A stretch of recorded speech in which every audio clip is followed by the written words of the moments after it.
I met Scotty in 2002 when I first took over as the head coach at Pepperdine, and my first interaction with him is he called me that summer. I was extremely nervous about some of the guys that committed to the prior coach, if they were going to stay on. And Scott was all about Pepperdine. He was completely committed to the school and his agreement and was excited about getting started. We had a great conversation on the phone and found out a lot more about him. And, so we got off to a really good start and had a great relationship all the way through. Scott and I first met when I joined Pepperdine as an assistant coach here, and Scott was an incoming freshman. He'd been recruited by the former head coach, Peter Smith, and me and Adam came in. Scott was the rookie on the team that we were excited to work with, and tons of talent. Came from a tennis background. His whole family played pro tennis, so it was exciting. As someone that you were really excited to maybe get to work with, and the beginning was something else. He was super competitive in just about everything. Who can eat the most, who can walk the fastest, who can hit the hardest, all that stuff. I was playing tennis on the courts when Scott came to visit the campus with his father, so I met him even before he had committed to come to Pepperdine. And then he was in several of my classes. He was an outstanding student, but I also went to a number of the matches and saw him playing. And so we became not only a student-professor relationship, but I consider Scott to be a good friend.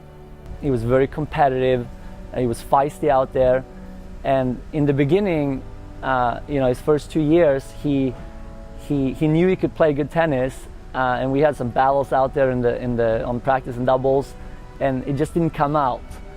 And once he started gaining confidence, his athleticism took over, and he was so successful. A player that I've had that improved the most over his 4 years. He went from playing number 5 on our team his freshman year, not winning, to playing number 1 on our national championship team, number 1 doubles, ranked in the top 5 in both. Had an incredible career from there, and when I look back now, I can really say, from his hard work, I've never seen anyone improve like he did. And coaches come up to me to this day and talk about Scott and the progression he made. And so it was awesome to see. He was that leader on and off the court. He was our best player, so our number 1. He was very reliable. He won a lot of matches. He was All-American, all those sort of things. So there's so much you could talk about with him, with how, who he's beaten, how many matches he's won. His total career here at Pepperdine was incredible. He just blossomed and became this unbelievable college player, both singles and doubles. Really fun to see, and by the time he was a senior, the whole team jumped on his back, and he carried us all the way. The Pepperdine Waves win the 2006 National Championship.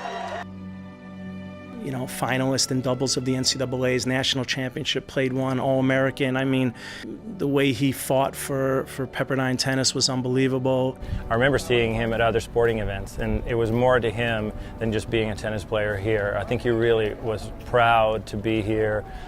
He had friends that were athletes and non-athletes, and it was just really cool to see. And I didn't notice it as much back then, but now when I think back of it, he really was the ultimate Pepperdine athlete. I think Scott embodies a number of the ideals that Pepperdine represents. He's a hard worker. He's a great representative of Pepperdine University and has been on and off the court. And then he's also invested himself in the lives of other young people as assistant coach of the women's team. Appreciate you with everything that you do, and as you and Anna, start a family and go forward. Hope to continue to be in your life through it all. I can't think of someone more deserving of him. It's a great honor, and I'm happy to be a part of it. And when I look back on the 4 years with him, I loved it.